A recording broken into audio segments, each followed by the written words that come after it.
Assalamualaikum warahmatullahi wabarakatuh.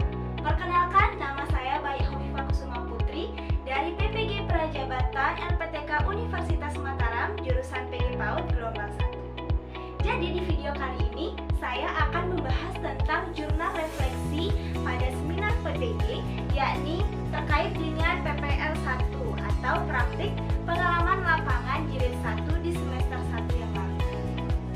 Baik, jadi di sini saya akan membahas tentang review pengalaman belajar yang telah saya dapatkan pada PPL 1. Jadi pada review pengalaman belajar ini saya mendapatkan sebuah pembelajaran terkait dengan bagaimana cara merancang sebuah RPP yang baik dan benar untuk pembelajaran di pendidikan anak usia dini. Sebelum itu, harus tahu dulu pengertiannya. Jadi, pengertian RPP adalah menurut Direktorat PAUD Kemendikbud tahun 2020, rencana pelaksanaan pembelajaran atau yang disingkat dengan RPP merupakan rancangan bagi guru untuk melaksanakan kegiatan bermain yang mendukung anak dalam proses belajar. Jadi, kita ketahui bahwa apapun yang dirancang oleh guru TK itu adalah untuk proses belajar mengajar anak. Di dalam RPPH sendiri atau di dalam RPP sendiri berisikan tentang langkah-langkah konkret yang harus dilakukan guru agar proses pembelajaran berlangsung dengan baik. Rencana pelaksanaan pembelajaran yang disusun harus mengacu kepada karakteristik seperti usia anak, kemampuan anak, serta kebutuhan yang dimiliki oleh setiap anak. Apabila rencana disesuaikan dengan karakteristik masing-masing anak, maka dapat dipastikan proses pembelajaran akan menarik minat anak dan membantu meningkatkan seluruh aspek perkembangannya. Perencanaan merupakan salah satu tugas yang tentunya harus dilakukan oleh guru. RPP tentunya harus disesuaikan dengan usia anak. Jika RPP dibuat untuk kelompok A, maka RPP tersebut dibuat untuk usia 4-5 tahun. Dan sebaliknya, jika RPP tersebut diperuntukkan untuk kelas B, maka dibuatlah RPP untuk usia 5-6 tahun. Sebaiknya rencana pelaksanaan pembelajaran dibuat seminggu sebelum kegiatan dilaksanakan. Artinya, guru akan membuat sebuah RPPM terlebih dahulu atau rencana pelaksanaan pembelajaran mingguan itu di setiap minggunya sebelum memulai sebuah pelaksanaan pembelajaran pada satu minggu. Dan RPPH itu dibuat sebelum hari pembelajaran akan dilaksanakan. Misalnya nih, hari Senin akan dilakukan sebuah pembelajaran atau hari Senin akan dibuat sebuah praktik pembelajaran, maka guru harus menyiapkan bahan atau RPPH itu sebelum hari Senin itu, mungkin bisa hari Sabtu atau hari Minggu. Dalam IKN sendiri sudah tidak ada lagi KI dan KD sebagai tujuan pembelajaran, yakni digantikan oleh CP dan TP atau biasa kita sebut dengan capaian pembelajaran dan juga TP itu tujuan pembelajaran. Jadi CP dan TP ini terdapat dalam modul yang sudah dirancang oleh lembaga tersebut. Baik, kita lanjut ke sub berikutnya, yakni tentang refleksi pengalaman belajar yang saya pilih. Jadi dalam refleksi pengalaman belajar yang saya pilih, setelah saya mempelajari materi yang terdapat di mata kuliah PPL 1 ini, saya mengetahui bagaimana cara menyusun sebuah RPP, terlebih lagi RPPM dan RPPH. Saya dapat merancang sebuah kegiatan yang sesuai dengan usia dan kebutuhan peserta didik. Dapat kita ketahui bahwa anak usia dini memiliki keunikannya masing-masing. Jadi, saya sebagai guru harus mampu merancang sebuah pembelajaran yang bersifat menyeluruh. Artinya, sebagian besar peserta didik dapat mengikuti kegiatan yang saya rancang. Baik, pada sub kali ini saya akan menyampaikan sebuah artefak yang telah saya hasilkan pada PPL 1. Jadi, di dalam artefak ini terdapat dua link, yaitu ada link MPP dan juga ada link video pembelajaran yang telah saya buat. Nah, ini adalah salah satu cuplikan RPPH yang telah saya buat. Jadi, di RPPH ini terdiri dari yang pertama itu ada tabelnya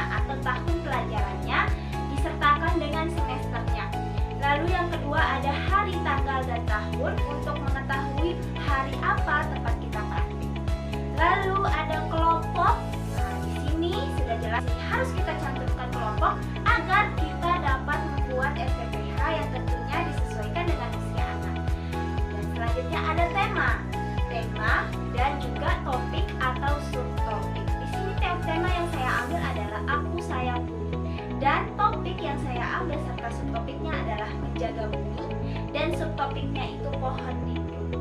Terdapat di bawah komponen yang sudah saya sebutkan tadi, itu ada tabel yang dimana di dalam tabel ini berisikan tentang nomor, lalu ada tujuan pembelajaran, ada alur kegiatan, kegiatan pembelajaran, dan alat dan bahan. Di sini saya akan menjelaskan alur kegiatan dari FMTH sendiri. Yang pertama itu ada penyambutan. Di dalam penyambutan ini anak datang lalu kita sedikit menyambut dengan menyapa anak, bersalaman dan sebagainya. Lalu ada jurnal pagi. Di sini jurnal paginya itu kita. Yang ketiganya itu ada pembukaan. Nah, di pembukaan sendiri di sini terdapat persepsi atau menggali informasi anak terkait dengan pengetahuan yang dia miliki sebelum dia menjumpai materi yang akan dia pelajari. Lalu selanjutnya ada kegiatan inti. Nah, di kegiatan inti ini adalah proses pembelajaran anak, bagaimana cara anak untuk menuangkan materi yang diberikan oleh guru. Jadi, pada kegiatan inti ini saya memiliki 3 kegiatan. Yang pertama adalah membuat miniatur pohon cemara menggunakan kertas origami. Lalu yang kedua itu membuat miniatur rumah menggunakan kertas manila, dan yang ketiga melakukan sebuah eksperimen tanah longsor. Jadi alur selanjutnya yakni ada recalling. Jadi di recalling ini anak-anak diminta untuk menjelaskan apa yang telah didapatkan pada proses kegiatan inti yang tadi.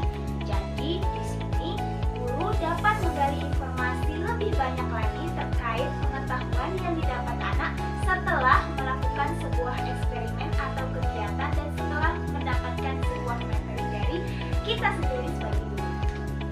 Yang terakhir tentu saja ada penutup.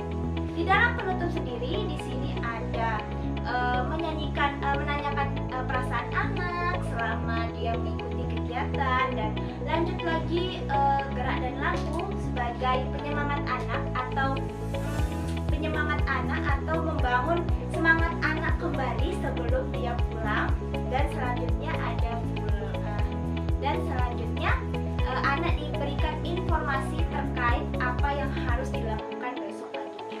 Dan di dalam RPP bukan hanya ada RPPH saja nih teman-teman, tapi ada bahan ajar, ada media pembelajaran, lalu ada LKPD, dan juga yang terpenting adalah harus ada asesmen.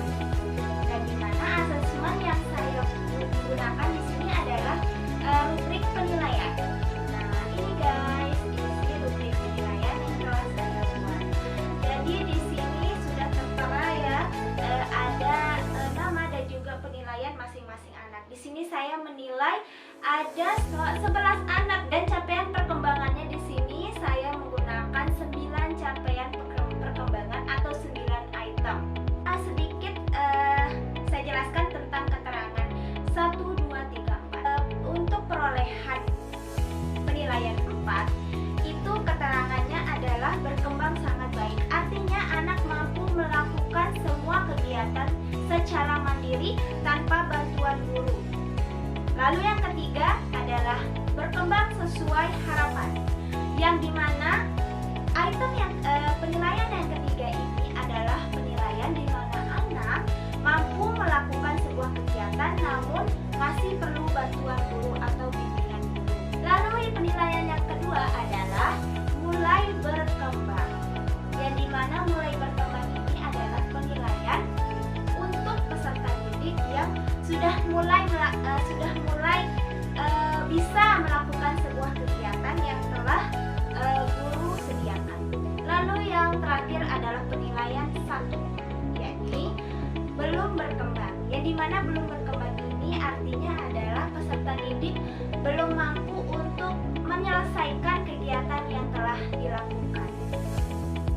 Dan akhirnya sampai juga di akhir video ini, dan sebelum kita berakhir, saya membahas tentang pembelajaran bermakna bagi saya. Jadi di sini saya memiliki harapan, ada 2 harapan untuk